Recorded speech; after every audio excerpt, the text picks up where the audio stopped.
So let's recap what has happened here at 4301 Kingston Road in Scarborough. On June 17th, we received a notice, June 14th, we received a notice that Toronto Community Housing, through the retrofit program, has decided to remove all the windows in all the units at a 21-story building. So in turn, we were sent a notice that they will be coming in to do the work. We thought that they were going to be removing the windows. It turns out they just cut out a portion of the drywall here and drill out around there. And in turn, it left the insulation exposed. We in turn called in the City of Toronto and we sent copies of our complaints to the Mayor of Toronto. We were instructed by Ontario Insulation that they could not give us the drywall that was removed because there is dangerous substance that was in it, and that was asbestos, due to the fact that they said the building was built over 30 years. Knowing that, we contacted Toronto Public Health. Toronto Public Health instructed them that they must cover the exposed asbestos with plastic and in turn do the same for the sides and the ceiling. Approximately a week or two passed, 2 weeks passed, 3 weeks passed. And in that period of time, we received no contact from Toronto Community Housing. We had to move all our furnishings 4 feet from the window. I am on disability with a degenerative back disc and with kidney stones that cannot be removed, so I'm in constant pain. But yet they expect us to move these every desk each time they decide to come in. It seems that Toronto Community Housing feel that they tenants are only there for them to supply contract work for their unit or for their building, and the tenants have no say in whatever work that is to be done. The public health came in and they did that.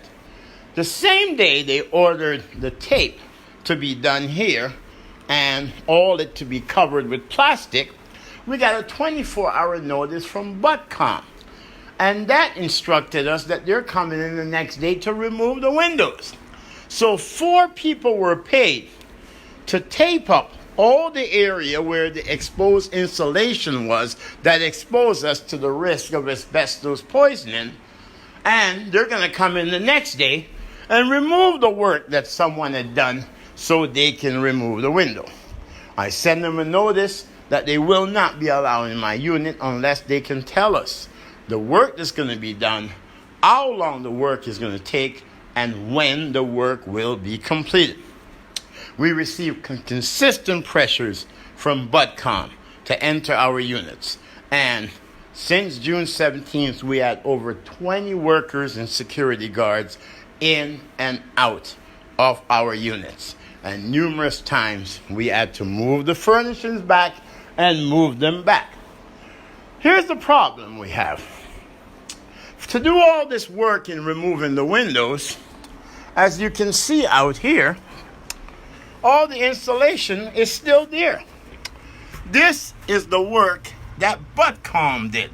Sorry that it's dark and you cannot see clearly, but we'll take another video in the tape in the daytime that you can definitely see that our unit was not left in the condition it was in when Buttcon started their work on the contract from Toronto Community Housing, who is an agency of the City of Toronto. As you can see, they replaced all that, but no one came to do the paint job. That led to where we sent emails back and forth to the mayor's office, to the health department, and to the City of Toronto. And as you can see from the discoloring. And then they sent a plaster in to plaster up where they replaced the drywall. He came in and he did the living room and he did the bedroom. Then I inquired to him, how about the bathroom? He told me that he's not contracted to do the bathroom. that Toronto community housing must have insane people who are running this organization, or people who are looking to scam the taxpayers by creating more work for more contractors. Because it does not make any common sense in a one-bedroom unit. The explanation we receive from the property manager is that they receive funding to remove the windows in the living room. They have been approved for funding to remove the windows in the living room and the bedroom. Okay. But here is the insanity of Toronto Community Housing and the property manager at 4301 Kingston Road. And we do not know how this person still has their job.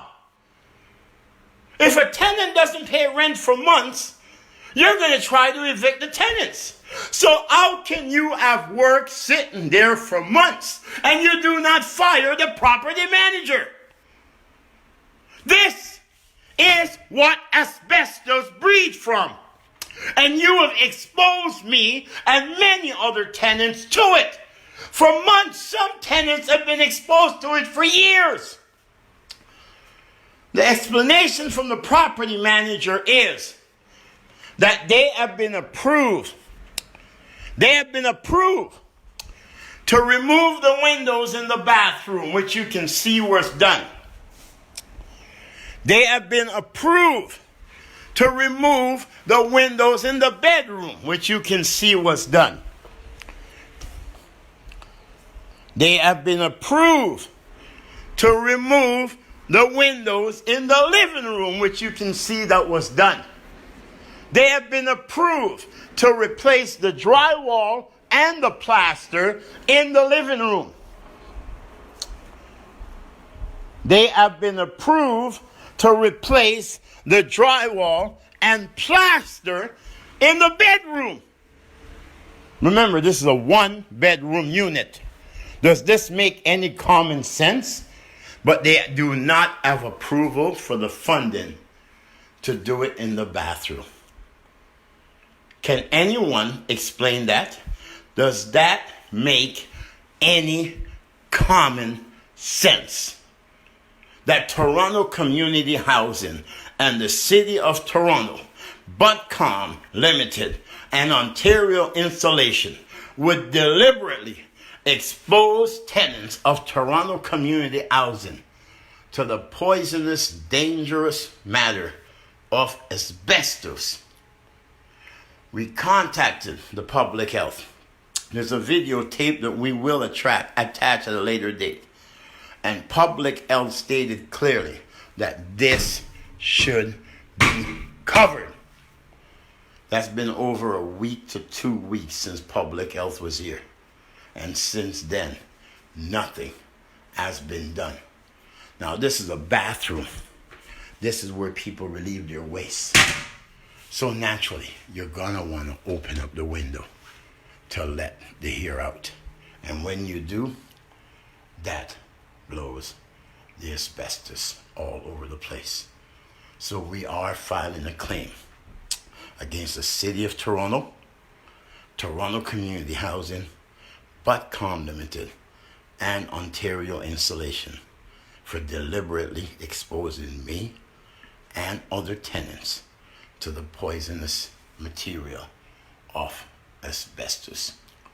This is totally, no, not unacceptable, totally disgraceful. And it also violates our human rights to enjoy the livelihood of life, because we have to choose whether we're going to use the bathroom and have fears of being exposed to asbestos, or where are we going to go and relieve our waste? Where are we going to go and shower? Where are we going to go and shave? Where are we going to go and clean? We ask for a full investigation by the so-called mayor of Toronto, who seemed to have zero concerns for the health and welfare of people who live in this city, especially those who live in Toronto community housing and low-income housing. Mr. Tory, would you leave this condition in any one of your condos that you are building for your special interest buddy? Imagine it. Imagine that. Deliberately exposing us to the risk of asbestos. But I've gone through a greater nightmare, because it turns out that this fridge, they don't bring in new fridges.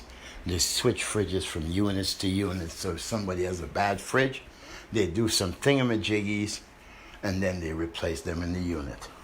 And in the back of this fridge, you will see it is so rusted that it has an infestation of cockroaches. So at the same time, they remove the drywall from our windows, we had put in an order for cockroach spray. When we had put in the initial order, we stated clearly that the cockroaches are only in the kitchen. Turned out that the cockroaches end up all over the unit, because when they remove this window here, and when they sprayed for the cockroaches had to find dark spots to go. So they end up in here. And now, when you turn off the lights, they come out, and then it infests our whole unit. And if Toronto Community Housing and the City of Toronto had ensured that our rights were maintained, that we weren't exposed to this, and if this was repaired and replaced in a timely fashion, I would not have gone through that nightmare that I'm going through now, with cockroaches coming out of here all different periods of time. That is one other issues that we are dealing with. But can you imagine? This was not the condition of my unit before Buttcon, Ontario Insulation, and Toronto Community Housing decided to do their retrofit program. And I am pretty sure that the funding for the retrofit program was not put in place to impede the reasonable enjoyment of the tenants, which this work surely has. And we wish to file a claim against the City of Toronto, and we wish to file a human rights complaint against Toronto Community Housing, and we will take legal actions against Ontario Insulation and Buttcon Limited, because they were fully aware of the dangers and exposure of asbestos, but yet they left our unit in this condition. God is with us.